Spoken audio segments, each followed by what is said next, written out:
Hey everyone, my name is Anish. I work at Ritual. Today I'm presenting OpenAI, not OpenAI. To be honest, the average person probably has like an 8.5 second attention span, which means I'm going to lose most of you in this room in about 3 seconds. So the way I'm going to fix that is I'm going to bribe you.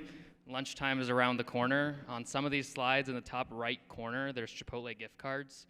So if you pay attention, I'm giving away like $500 worth of Chipotle gift cards in this presentation. So probably worth your time to stick around, you know what I'm saying? Let's see. I'm going to keep this as testing. Sweet, thank you. I'm going to keep this as a story. I'm not going to try to bore you too much. First story is called Bringing AI to the Chain. So this is a picture of a prop trader on Wall Street. A couple years ago, I was a prop trader at a crypto fund, and this is what my parents thought I did and what I look like, with 6 screens open, looking at DEX charts and all of it. In reality, what I was actually doing was mostly like this, $4 in a MetaMask wallet, and my dad coming in and asking me if I was winning. It's mostly what it was. But over time, we had the chance to deploy about $1 billion into leading DeFi protocols in 2021 and 2022, which was super exciting, but it meant that it was a lot of stress. We had like a 4-day opportunity time, and we were the largest lenders on Aave, Compound, other lending protocols. Now, one of the things about these lending protocols is the way that they work is that they have interest rate models, right? So if I want to put up $1,000 worth of ETH, they say, okay, you can get $600 worth of USDC back for that.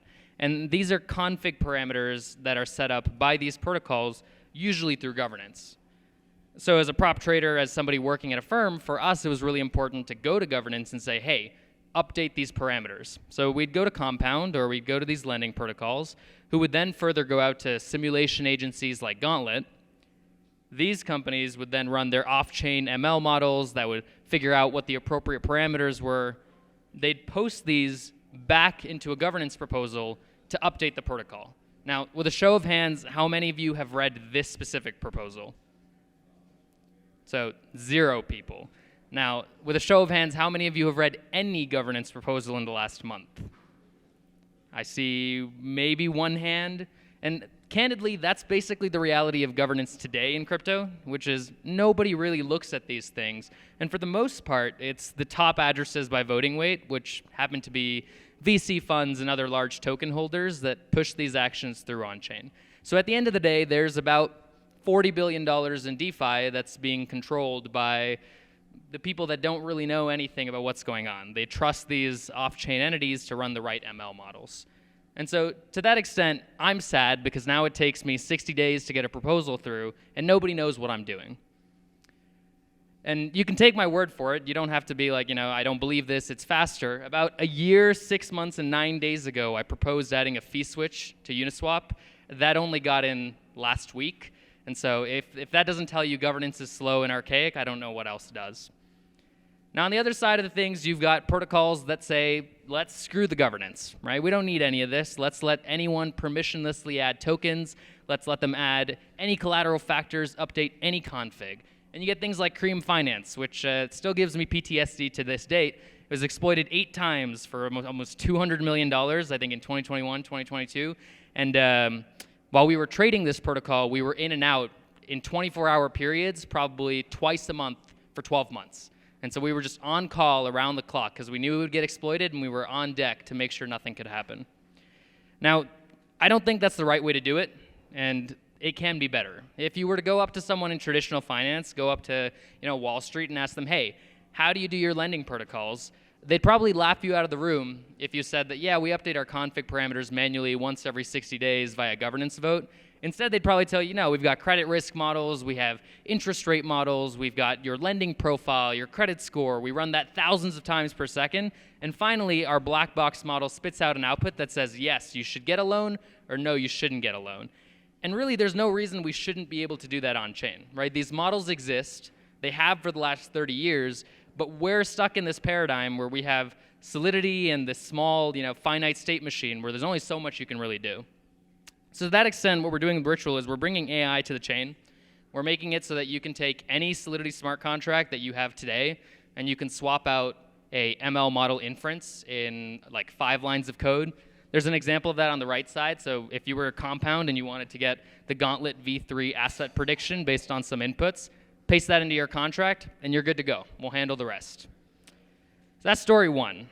Story two is bringing crypto to AI. Now, I'm sure all of you over the last couple of weeks have seen, OpenAI oust Sam Altman, the weekend that was.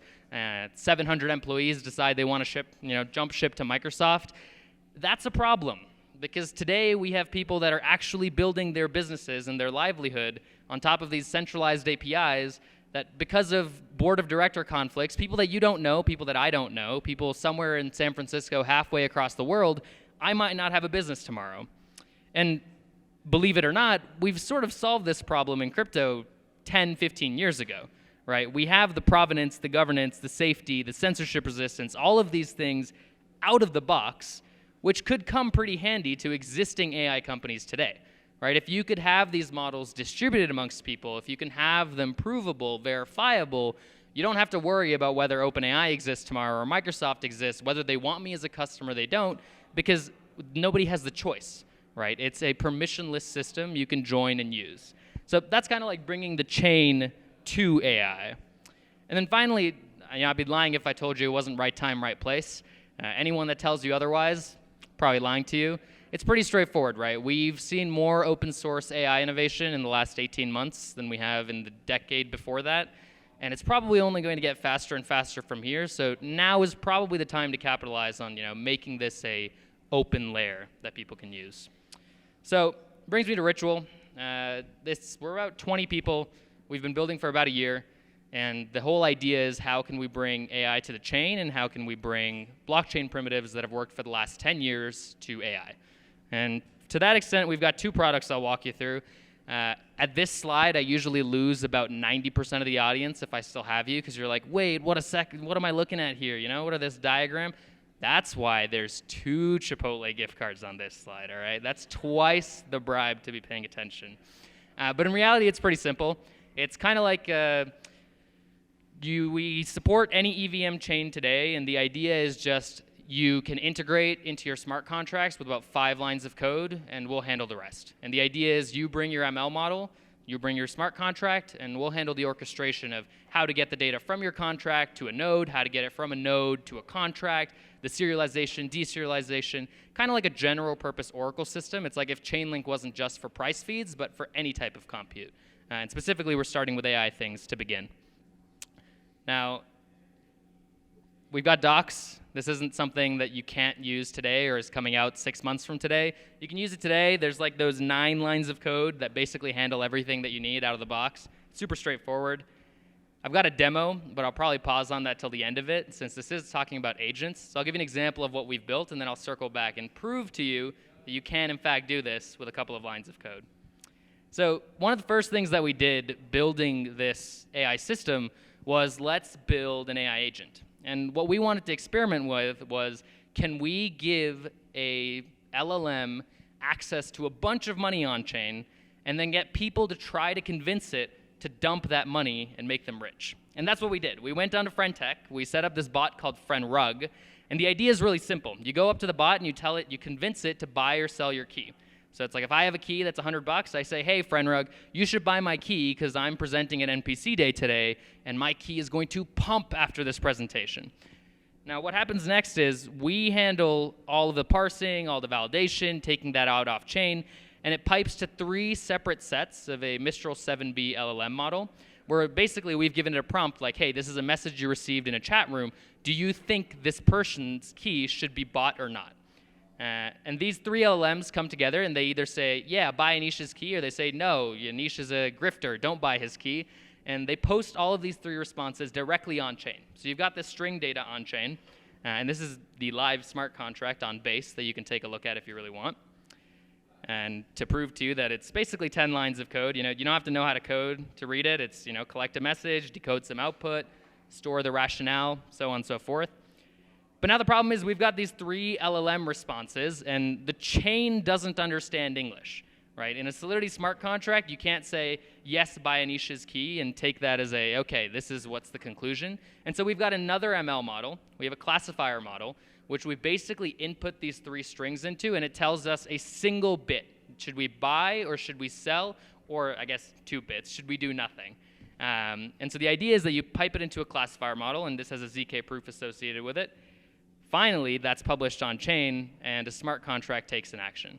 Now, all of these steps seem like a huge flow of like, oh, I have to set up LLMs, and I have to set up this model, and all of this. That's kind of where our first product, Infernet, comes in, where you don't have to handle any of that. You just worry about your protocol smart contract, your machine learning model, and our infrastructure handles everything else. All you have to do, clone a repository, modify some code, and you're ready to go on any EVM-compatible chain today.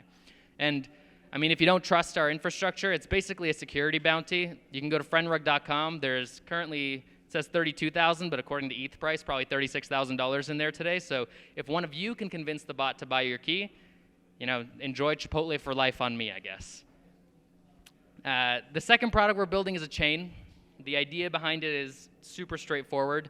The problem with Oracle systems today is that they're asynchronous. You sort of have to take a transaction, send it, wait for some response entirely off-chain, bring that response back on-chain, do some compute with it, and it goes back and forth over and over, and that makes things not only difficult to use, but also very, very complicated in the protocol context. We're building a chain that enshrines the most common AI operations directly as precompiles and opcodes into like an EVM environment.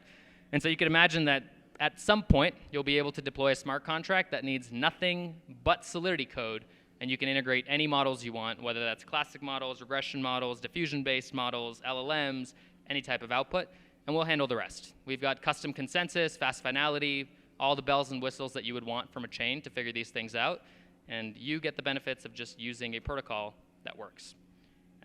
That's me, but I will loop back to the demo so that I can at least prove to you how simple it is to actually use this thing. So give me 1 sec.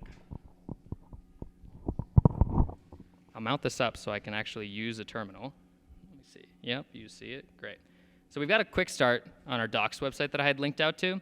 And so this quick start is super simple. We're going to deploy a smart contract. We're going to deploy a compute container, a Infernet node, all on a local testnet in about 5 minutes. And if you don't know what those things are, don't worry, the docs breaks it down. But the idea is to show you that, like, for a developer, the most important thing is how quickly is my end-to-end loop, right? It's like, how quickly can I break things? How quickly can I test and iterate? And for us, it's how do we make that friction as low as possible? So here's what you do. We've got a Git repository. You're going to go locally, and I'm going to clone this. All right, there we go. And the second instruction, cd into it, which I just did. We've got a hello world container that's already built for you, which the whole idea behind what we're going to do is we're going to do a hello world, contracts, source. So we're going to use a simple contract, and basically what it does is that when you call the function say GM, it requests compute from a container called hello world and puts in an input called good morning. And you've got some other parameters like, hey, this is the max gas price, this is the max gas limit. I only want one response. We can also do scheduling with us. So if you want, I want to run a container once every hour, you can do that too. And we have a return function, which is just a receive compute that just consoles out the response, the result, outputs, proofs, anything else. So it's a really simple contract. It's just one thing we're inheriting, 2 functions we're implementing, and we're good to go. And what I'm going to do is I'm actually going to follow the instructions. We're going to deploy this, which right here, we're deploying an entire Infernet node, logging, everything you need, a chain listener. So you don't have to build indexers if you don't want to. You give us any EVM-compatible RPC. We've got an indexer out of the box ready to go for you. That's production scale. All right. Next, we're going to go, let's deploy, and let me just show you an EVM node that we're running. We're running an Anvil node, so you can see there's actual requests coming through. I'm not just faking this right now.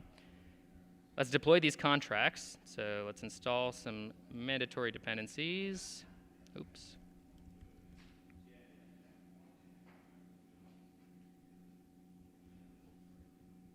And let's deploy these contracts onto our local testnet. So you can see I'm compiling all of the contracts right now. Great, we've deployed. So we should see right here, transaction, contract created. We use 480,000 gas. Excellent. And now what we're going to do is we're going to actually call the contract. And so all that call contract is doing is that that function that I showed you previously, oops, the woes of doing a live demo. The SageEM function that I showed you previously, I'm just going to call that right now. And what we should expect to see is that when I call that, the node picks up on this, our indexer picks up on this, it runs a container that does some compute, and then we should see an inbound transaction for receive compute and a bunch of stuff logged to our console. So I'm going to do that now. Oops. Copy this command. Great. The script ran. We should see in our node right here, we saw new blocks for events. Our indexer picked up on a new subscription. We processed the subscription. Our container execution was successful. We relayed a new transaction entirely on chain. And if I scroll down in our Anvil node, there we go. You see a raw transaction that's been posted on chain, and our log is consoled from our contract. So in about, I wasn't lying to you, 5 minutes, you've set up a local Anvil node, an indexer, a high-performance indexer you can scale up, an Infranet node, smart contracts, an entire system, and we can run any arbitrary Docker container. So this container right here it's nothing fancy. It's if you've got your application Dockerized today, we've got our Hello World Docker container right here. Any Docker container you have, you can run it via our node, and it's good to go. And that's what all I've got. I'll open it up for questions. Thanks.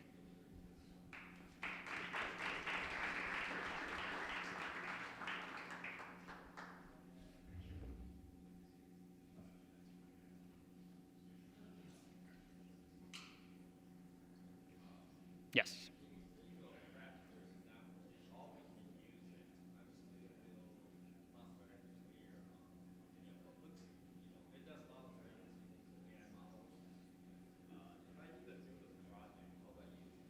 Sure. So the question was, what are some practical ways I can use this? If I want to build a project, how can I integrate this? We have a lot of ideas and things we'll probably build ourselves. So I'll break it into two parts. One, because we're talking about NPCs today, one of the coolest things we've seen with NPCs is the ability to, some of the demos today use ChatGPT, some of the demos use everything else. We want to give NPCs a way that they can take actions without human input. So it's like I can fine-tune, I can train an LLM that understands my preferences. I can run that entirely on chain, and I can just give a smart contract money to go and spend and interact with the chain continuously. Some of the stuff we're doing with our chain is like default scheduling primitives directly built in. One of the problems you have today is if you want to run a function on Ethereum mainnet once every hour, you either have to introduce some MEV, you have to get a keeper, you have to pay some system like Gelato. We're shifting that a little bit. We're just saying you can register to a contract we have already on our chain, and we will call your function once every hour, for example. On the other hand of the things, the innovations we're most excited of are almost like bringing traditional financial applications on chain. We've been trying to do this for a couple of years. Can we build the most efficient lending protocols? Can we build DEXs that have long tails of tokens? But the problem is you can't do that with the EVM today.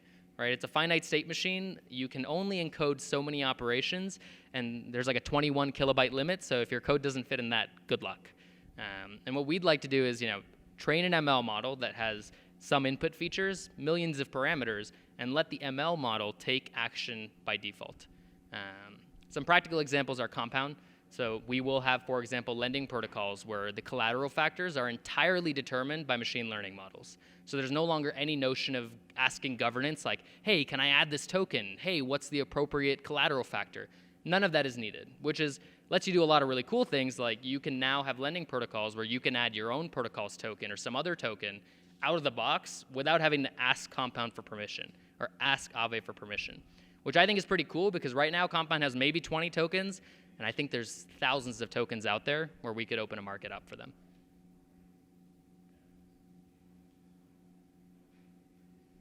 Yes. Continuing in your example, does that mean we could also do like address-specific lending parameters?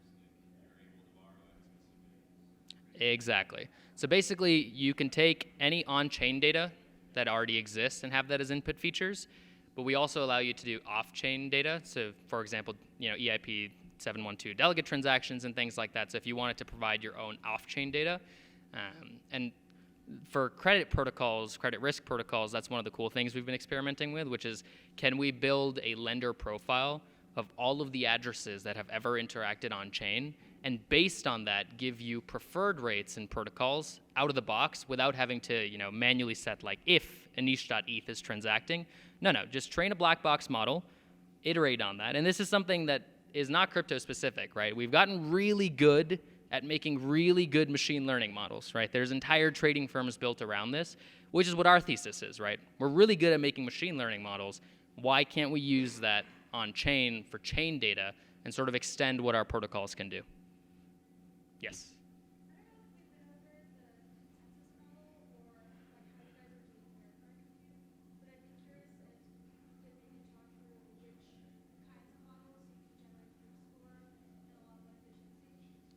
Sure, good question. So to repeat, the question was consensus model and types of verifiability and relative to types of models. I'll answer those two separately. Consensus, custom consensus, that's optimized for AI compute, instant finality out of the box. In terms of verifiability, we're completely proof system agnostic. We think it's a little too early to impose what will and won't work for most applications, whether that's ZKML or OPML or insert your favorite ML acronym that folks have been iterating on for the last little bit. For us, it's completely agnostic. You can bring in your own proving system. And the reason for that is, like, practically speaking, it matters based on protocol to protocol, application to application, what you use. For example, if you have a LLM model, you can't reasonably generate a succinct proof for that today, right? We can only really generate circuits up to about, I'd say, like 1 million parameters, and even then, those take hours to verify. And so if it's an LLM model, you're most likely stuck using OPML for the foreseeable future. But for some things we've experimented with, like, for example, the FriendRug classifier model had about 50,000 parameters, and we used Ezekiel's ZKML-based proof system. It's a Halo 2 circuit that took 5 minutes to set up. It's like under a second to generate and verify a proof. And for us, for our application, that made a lot of sense. And so it's really, we're deferring to people and their protocols. The one thing I'll leave on that note, too, is that sometimes proof systems might not be necessary at all. And the reason I'll say that is, like, imagine you're at school and you get 100% on a test. You're not going to go up to the teacher and say, hey, I got 100%. Why did I get 100%? But if you got a 99%, damn right I'm going up to the teacher and asking, why didn't I get that extra 1%? And so there's a lot of cases in which you can change the picture a little bit, where you only verify and generate a proof if there is a case of fraud or someone is dissatisfied with the response. Yeah, of course.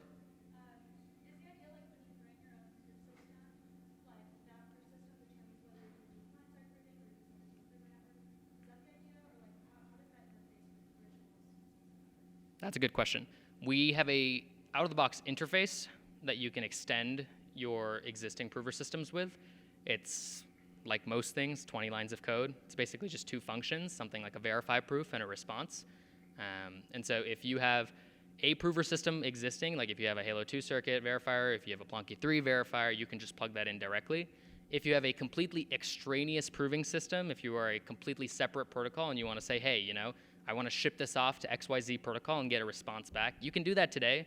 It'll just be asynchronous. You have to understand the limitation that you're not atomically going to get that proof. And so if your application's building on it, the same way Ethereum has block reversions, you might have reversions in your protocol state that you have to deal with and add like an optimistic window and things like that. Out of the box, any proving system that adopts our interface will be in consensus, and we will support that across all our set of nodes, including proof nodes.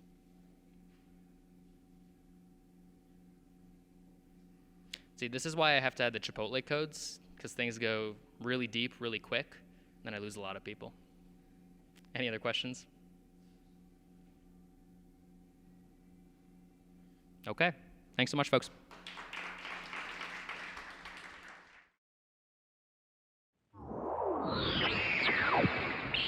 Future Primitive